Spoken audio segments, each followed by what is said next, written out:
Let's get right to our panel now. MSNBC political analyst Michael Eric Dyson joins us live from Washington, D.C. We're also joined in the studio here in New York by Ari Melber of The Nation magazine. And David Corn is still with us, the hardest working man on television, live from Washington. David, you can't get rid of me. Absolutely, we don't want to. We just heard Bill Clinton there point out how Mitt Romney lacked even the minimum decency to rebuke Representative Allen West. No surprise there. But doesn't it bring up one of the major doubts and misgivings about Romney, that even among Republicans, he's too weak to lead, and he remains the most suggestible politician in the country?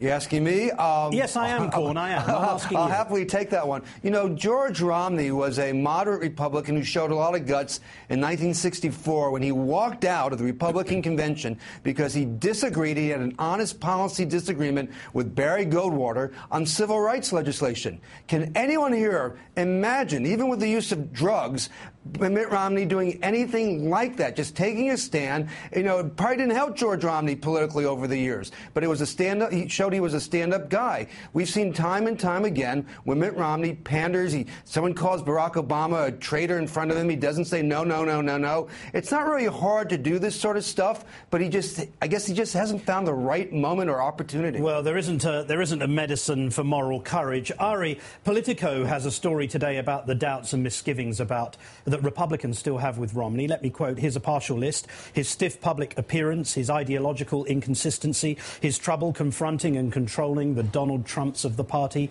his knack for cringe-worthy stabs at connecting.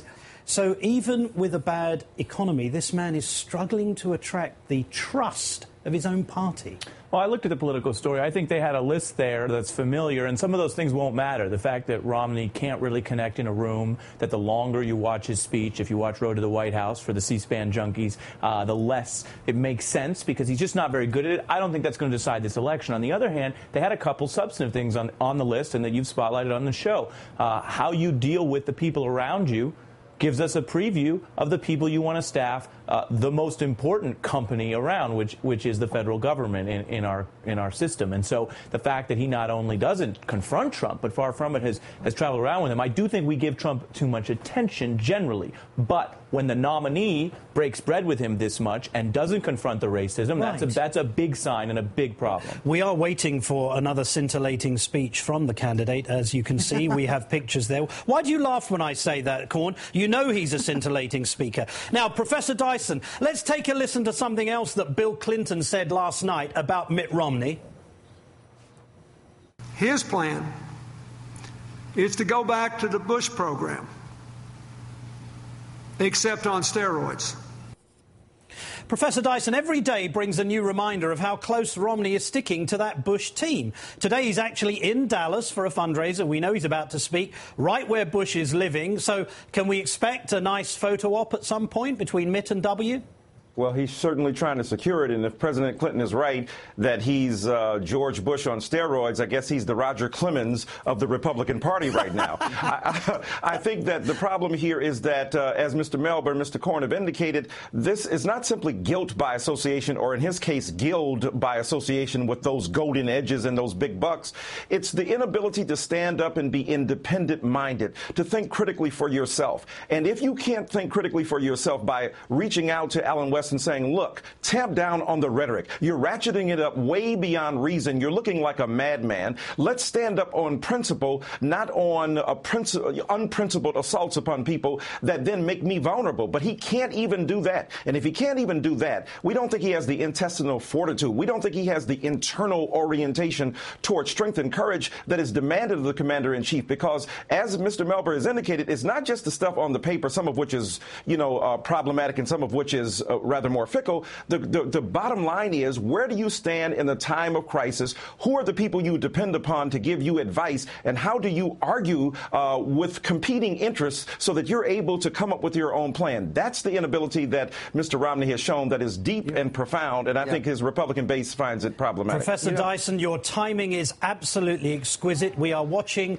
the Republican nominee approaching the stage where he will be about to speak. I wanted to ask you, Ari, Romney still has a massive problem with Latino voters.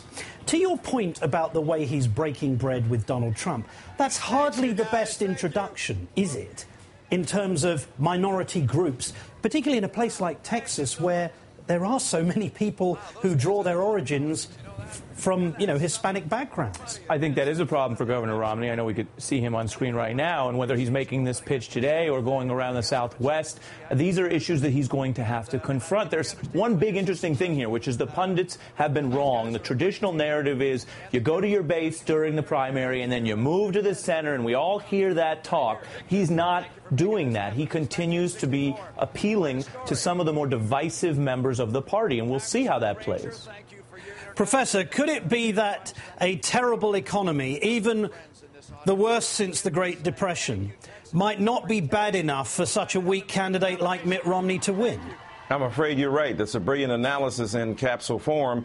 And the reality is that Barack Obama faces invisible resistance that we've already spoken about on this program. Issues of race, issues of him being made the other. That's why Donald Trump's nefarious chipping away at the integrity of his individual identity has political consequences, because he's raising questions not only about Barack Obama, the man, he's raising questions about whether he's fit enough to serve in office. And if you bring together the personal prejudices of the worst of your base along with questions about politics, they have a negative effect net. And I think that in that sense, this is why it's very important for the Obama campaign to stay on message and to continue to hammer away at the weaknesses of Mr. Romney, because even a weak economy may not be enough to keep Mitt Romney out, because he's not proved that he's capable of addressing something on such a grand scale. And to constantly talk about what he's done with Bain Capital and private equity is quite different than what you can do with the government. But I think they have to stay on that message. Professor Michael Eric Dyson, Ari Melber and David Corn. David Corn, you are now dismissed. Please go to bed.